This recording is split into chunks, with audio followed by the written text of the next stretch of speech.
Welcome back to this Moneycontrol live stream. You're watching Closing Bell with me, Nandita Khemka. And I'm Yatin Mota. Well, Yatin, what a remarkable turnaround it was for the Nifty. I think we are 150 points, off day's low.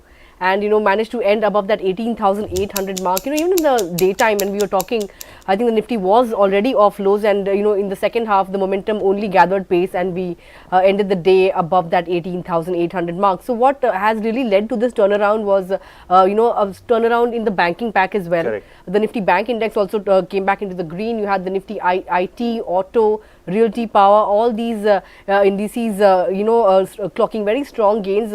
If you look at the Nifty gainers, Tata Motors, that stock was up somewhere around 3%. HCL Tech, HDFC Life, Power Grid gained anywhere between 2 to 3% a piece. Aside of that, Tech Mahindra and other IT companies, Wipro, all of these companies were in the green today.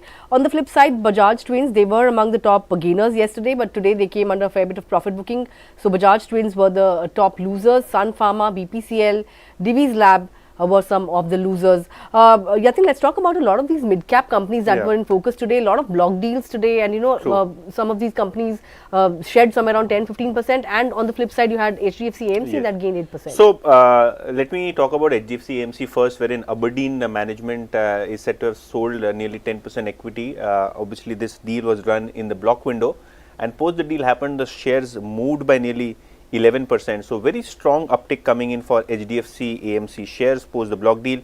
Jamna Auto also saw a block deal of nearly 1.5 crore shares in open market, and ever since that deal happened in closing minutes of trade, the stock moved by nearly 10%. So good going for that one.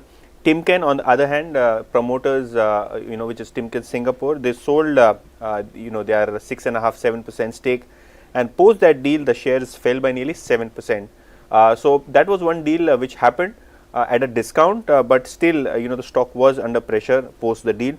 And obviously other stocks to focus on would be the entire defense pack ahead of the visit by PM Modi to the US. So you had the likes of Mazgaon Dock, Engineers India, BEML, BEL, Hindustan Aeronautics, some bit of profit taking today, but again the stocks were at new record levels. So apart from NBFC stocks, we also had the defense pack, which was quite active volume wise. Right, a lot of mid-cap movers in today's session. Yatin, on that note, let's talk about all the stocks that are in focus on our radar this afternoon. Well, starting with IIFL Securities, this stock plunged somewhere around 16%, after SEBI passed an order that, it cannot onboard new clients. The SEBI has said that the company has in fact violated rules on segregation of funds, and it has used some of its client funds, mixed them with its own and used them for purposes like, buying into mutual funds and for their own purpose, right? So because of that, the stock was down 16%. In fact, even we saw some bit of rub-off effect coming in on 5 paise as well, because the company was 5 paise was looking to buy out the online broking business of IIFL Securities. Now that could have an impact, but although IIFL Securities has said that the existing clients and the existing business will not be impacted by the order, but the future prospects will of course depend on how this regulatory concern pans out in the future. If you look at the stock, it had come close to 52-week highs. In fact, yesterday it was somewhere above that 70 rupee mark, but today again we saw this negative news coming in and the stock plummeted by 16%.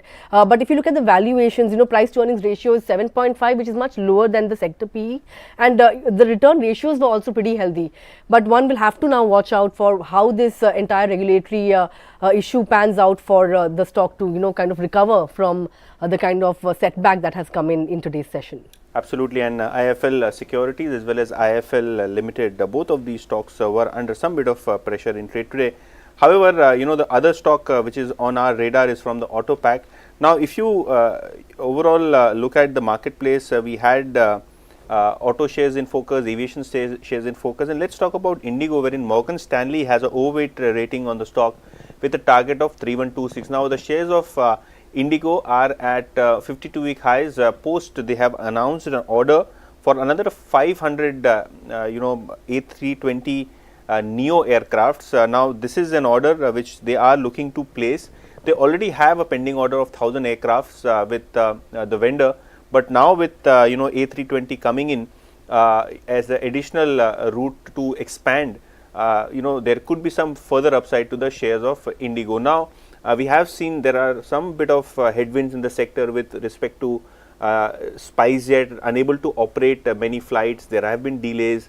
There is another bankruptcy issue surrounding Go First. So the obvious choice in the marketplace for passengers is Air India or its the Tata Group sister concern, which is Vistara, or Indigo. And Indigo having a lot of these slots and timely arrival and departures, that probably makes it a preferred airline right now in the domestic market. Obviously, the pricing has also been firm despite the fact that crude oil prices have corrected. Obviously, crude oil has its own tailwinds, but on an overall margin basis, right now Indigo has been getting some bit of advantage to the competition, and hence probably the stocks today also moved in trade from levels of 1850, 1900, where the promoters Gangwal family sold a few months back. The stock has risen to levels of over 2400 now. Right, Indigo, the stock has been in focus because we've seen promoters continuously sell stake as well. But, Indigo has been gaining market share on a consistent basis. And even after the Go First saga, it has only gained market share. The next share on my list is Timken India. Now, of course, there was a block deal in the counter. Reports suggest that promoters were looking to sell somewhere around 8.4% stake or 63 lakh shares at a deep discount of 14% to yesterday's close price.